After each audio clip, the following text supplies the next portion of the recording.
Hello, my name is Miss Wilburn, and I will be going over your students' testing re-eligibility report.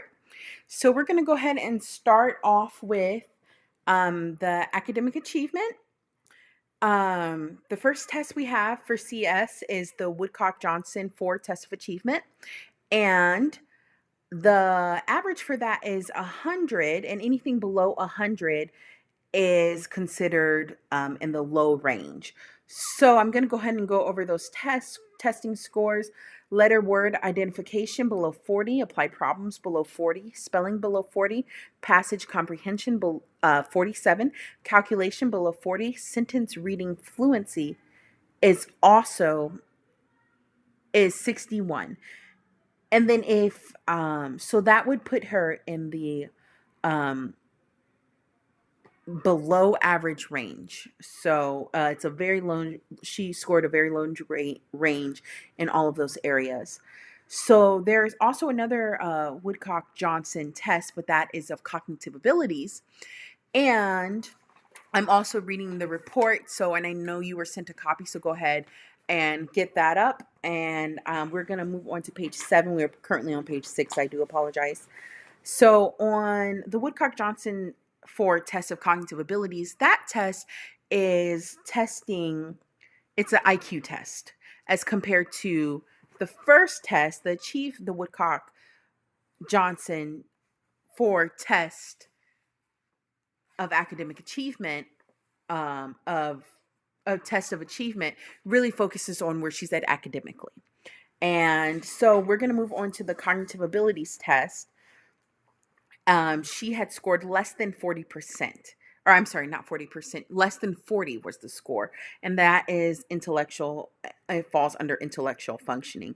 This also is 100 is the average score. So this would put her in a very low range as well. So and so that's the difference between the test. One is to see where she's at academically, and another one is to test her IQ. And an example that would be on the test would have a picture of a a lion, a snake, and a bird, and she would have to choose which animal has fur, which animal flies, which animal is has snake skin, and that would be like a question that would be on one of those tests. So then we're going to go ahead and move on to the C-TONY 2 test, which stands for the Comprehensive Test of Nonverbal Intelligence. So this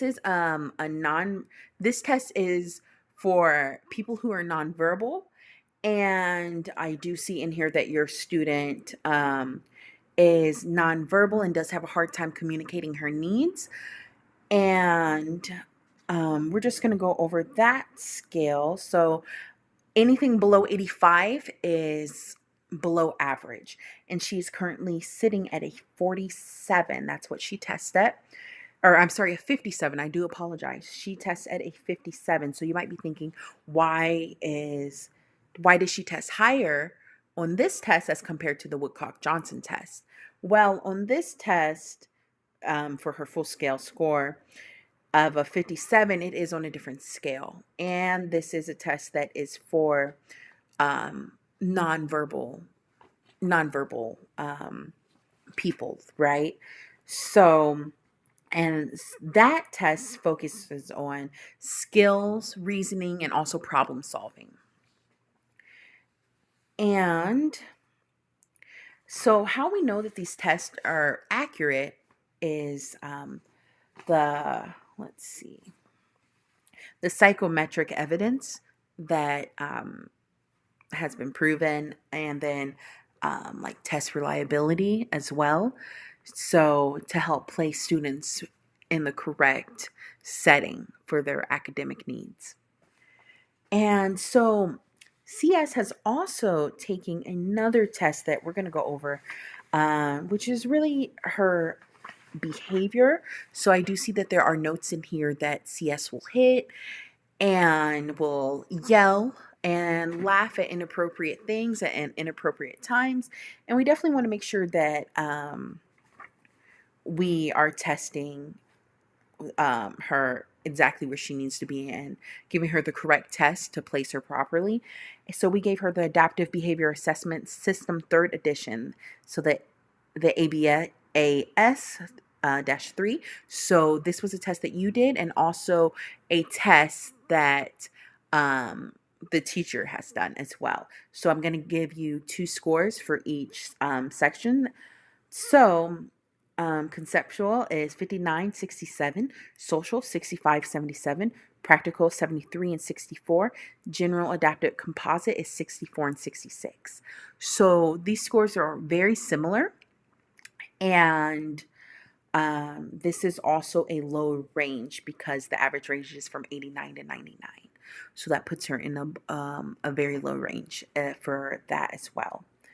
And I do see in here that CS is an 8-year-old student, and you did have some questions about have we been able to um, diagnose her, but we do not provide the diagnosis. That diagnosis would have to come from a medical professional. So, and not the school system. What we do, we place the test. We have a psychiatrist or psychologist will give these tests, and then we will be able to place the student in the correct placement that is necessary. And with all of these test scores that we have gone through, um, went over the C-Tony, we went over the Woodcock-Johnson cognitive abilities and the Woodcock-Johnson academic achievement. That is the academics, and the cognitive ability is where she is at for her IQ. That's what we're really looking at. And then we have went over the C-Tony, which is the nonverbal testing, which is about skills and reasoning. I do see that she was tested in here with hearing and vision, and there's a lot of work samples and data that was taken. So, so she is below average for her age. So, and if you jump down to her eligibility, so the team and myself, we have concluded, the IEP team, that she would be placed in a severe mentally disabled classroom. And due to her scores, so the intellectual functioning stops at 40 for that. So, and that's where she has been placed. So, see down the line, after we've placed her in there, and you're like, Miss Wilburn, I really don't think this is the right setting for her. We can come back to that. And if you think that she has progressed and that she would be better in a moderate MOID classroom, that's something we can come back to. But this is where we definitely want to start her off in. And then we do see also that she currently is not potty trained at 8, so which is totally okay, but we will be able to place her in the right setting and get her going in there. Because they do help with changes and everything. So if you do have any questions, definitely feel free to reach out to us. Once again, my name is Miss Wilburn. Definitely feel free to email or give us a call. Thank you so much.